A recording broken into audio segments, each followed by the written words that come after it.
Oke, untuk pertemuan kali ini kita akan bahas namanya gerak dua dimensi. Nah, gerak dua dimensi itu gerak yang dia dalam dua sumbu. Realitanya kita geraknya 3 sumbu, X, Y, Z. Tapi untuk mempermudah analisisnya, maka perkenalannya dulu menggunakan gerak dua dimensi. Gerak dua dimensi ya dia gerak yang dalam sumbu X dan dalam sumbu Y. Tuh. Nah, dalam arah sumbu X dan Y itu jenis pergerakannya beda. Dalam arah sumbu X dia adalah GLB, dalam arah sumbu Y itu adalah GLBB. Nah, itu. Nah, karena perbedaan nilai maka sebuah benda yang bergerak dalam dua dimensi itu punya pergerakan yang boleh katakan petnya khusus, itu aja. Nah, dalam arah sumbu X dia GLB, tentu saja yang berlaku di situ ya persamaan GLB biasa. Tapi kalau yang dalam arah sumbu Y GLBB ya dia GLBB untuk persamaannya. Untuk benda yang bergerak dua dimensi, maka untuk percepatannya dalam arah sumbu Y vertikal itu dia adalah sebesar G. Arahnya bisa dia pertama kali ke bawah kalau kita lempar ke atas, lalu setelah itu dia akan turun dan akhirnya G-nya ya sama dengan G atau gravitasi yang dialami oleh semua benda berada di bumi. Ya arahnya selalu menuju ke pusat buminya. Gerak dua dimensi yang banyak dipergunakan sebagai basic untuk mempelajari gerak dua dimensi itu namanya gerak peluru atau projectile motion. Projectile motion ini dia gerakan yang diakibatkan oleh sebuah benda itu yang bergerak dalam arah sumbu X dan sumbu Y secara simultan. Tuh. Nah, asumsinya ada dua ini. Anda mengabaikan gesekan udara, lalu Anda mengabaikan juga rotasi bumi. Gesekan udara ini akan selalu muncul kalau Anda masih berada di bumi. Kalau Anda sudah berada di luar bumi, ya nggak ada gesekan udara. Rotasi bumi akan sangat Anda boleh katakan alami, akan sangat berefek saja ketika bendanya itu bergerak melewati batas boleh katakan ya rotasi bumi. Contoh sebuah rudal itu bergerak dari poin A ke poin B, jaraknya ratusan kilometer, maka disitulah mulai muncul efek rotasi bumi. Nah, untuk menyederhanakannya maka kedua efek tersebut diabaikan sama sekali. Nah itu. Nah seperti itu untuk gerak peluru. Gerak peluru dalam arah sumbu X GLB. Kecepatan X-nya di awal dan di akhir ya sama persis, nggak ada beda sama sekali. Tapi kalau yang dalam arah sumbu vertikal Z GLBB, ketika dia bergerak naik ke atas maka percepatannya sebesar G, tapi arahnya kemana? Ke bawah. Sedangkan untuk pergerakannya dia ke atas, makanya G-nya minus G. Nah, itu karena antara gerakan dan arah percepatannya gravitasi buminya itu beda. Tapi ketika dia turun seperti ini misalnya, maka G-nya ke sana konstan, G-nya arahnya ke situ terus, lalu arah bendanya juga ke bawah, maka disitulah percepatnya plus G, besarnya sama. Nah, karena kecepatan ini vektor, maka bisa Anda uraikan dalam arah sumbu X maupun dalam arah sumbu Y. Dalam arah sumbu X ya dia cos, komponen cosnya ini. Dalam arah sumbu Y ya komponen sinusnya dari si V itu terhadap theta. Theta-nya dari sumbu X positif. Nah itu ya. Nah dari persamaan tadi itu Anda bisa menghitung waktu yang dibutuhkan untuk sampai ke tinggian maksimalnya. besar V0Y per G. Jadi setelah sekian detik maka dia akan turun. Nah itu. Lalu tinggi maksimalnya ya tadi itu, tinggi maksimalnya ya setengah GT kuadrat. Tuh, Anda tahu T-nya, Anda tahu G-nya konstan, ya udah ketemu lahan atau ketinggian maksimal.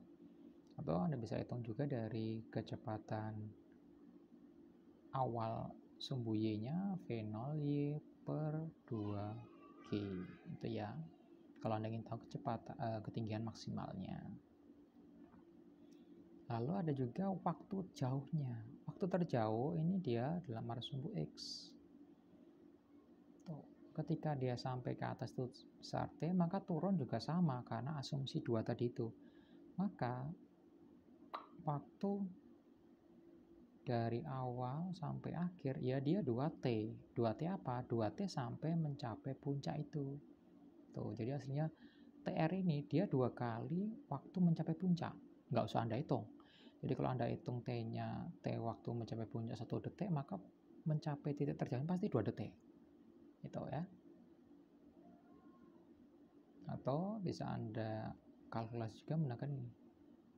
2 V0Y per G. Tadi kalau T-nya apa? V0Y per G. Tapi kalau waktu terjauhnya ya 2 kalinya. Itu ya.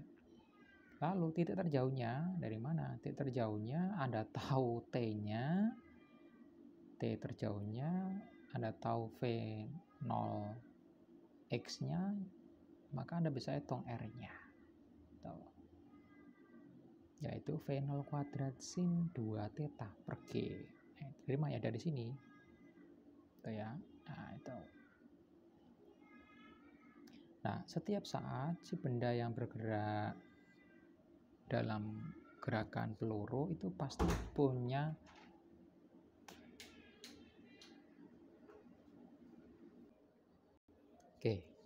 sebuah benda yang bergerak dalam 2 arah itu pasti selalu punya posisi horizontal dan punya posisi vertikal.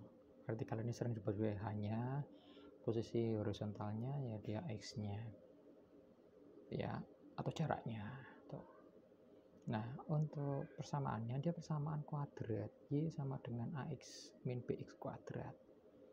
Tuh. B-nya setengah G itu, lalu A-nya yaitu V0 sin, itu posisinya dalam sumbu X dan sumbu Y. Persamaan tersebut itu biasanya dipakai untuk menentukan posisi suatu benda yang bergerak dalam gerakan peluru setiap saat. Contoh trajektori roket. Maka kita sebuah roket itu meluncur dari sini misalnya, lalu dia meluncur, itu punya sudut sekian derajat, kecepatannya sekian, maka bisa diketahui pad-nya misalnya seperti ini misalnya, maka bisa diketahui pada saat setelah 5 detik diluncurkan itu di mana. Nah, di situ misalnya. Lalu setelah 10 detik itu di mana, ya, terusnya. Itu. Selain menggunakan sensor misal GPS itu ya, kita bisa dikalkulasi, diprediksi dia itu posisi nanti di mana. Nah, hal yang sama juga dipakai untuk namanya memprediksi misalnya impact-nya nanti di mana. Itu yang pihak musuh misalnya memprediksi tersebut, oh nanti roket ini akan jatuh di sini. Maka dipakai sebagai bahan untuk apa ya, untuk counternya. Nah, selain biasanya menggunakan apa ya, bisa juga menggunakan flare dan sebagainya. Oke, nah untuk menghitung gerak peluru maka kita bisa hitung yaitu kerangka koordinatnya. Anda pilih mana X-nya mana Y-nya, lalu Anda hitung terpisah. Dalam sumbu horizontal itu adalah GLB, dalam sumbu vertikal GLBB. Nah, itu contoh seperti ini ya. Ketika kita punya sebuah benda dilempar seperti itu, sudutnya theta Anda tahu, kecepatannya Anda tahu, maka Anda bisa hitung parameter-parameter, baik parameter berapa jauhnya alias R-nya, berapa tinggi maksimalnya H maksimal, tuh berapa detik dia sampai di sini. Nah, itu ya.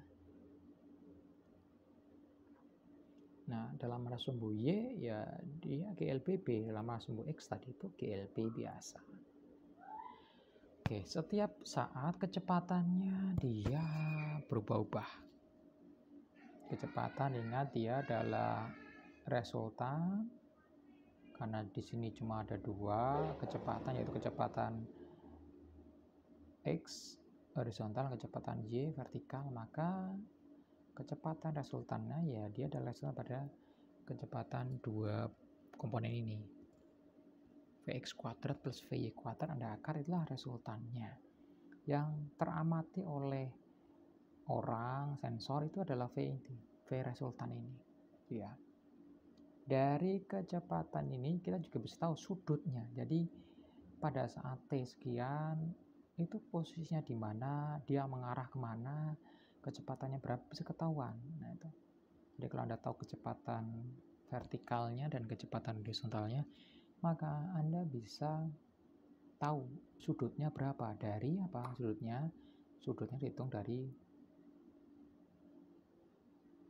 sumbu X-nya. Jadi sudut theta itu dihitung dari sumbu X ini. Theta. Nah, itu terus gitu. Atau thetanya misalnya di situ misalnya bendanya mau jatuh misalnya, maka tetanya ya bisa posisi di situ, ya itulah tetanya kecil. Nah, kecil. Nah, itu. Contoh di sini kita punya benda itu dia geraknya gerak peluru, tapi dia nggak simetris. Kenapa? Karena yang dilihat itu dia nggak full dari bawah tuh, tapi dia terpotong di sini. Baru setelah itu dia GJB biasa. Nah itu, jadi dari sini Anda bisa lihat bahwa dari titik ini sampai ke bawah itu GJB biasa loh. Jadi jangan tertipu dengan soalnya kelihatannya sih kompleks, tapi aja simple aja tuh.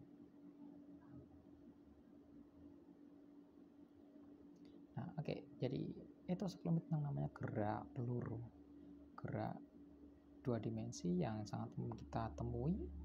Anda melempar bola, Anda memindahkan benda dari tempat tinggi ke tempat rendah,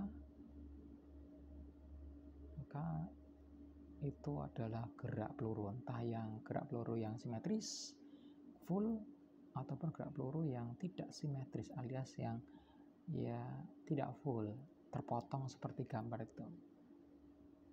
Oke, nah saya rasa itu aja untuk gerak dua dimensi. Nanti kita akan melanjutkan dengan bahas gerak dua dimensi lainnya, yaitu namanya gerak melingkar.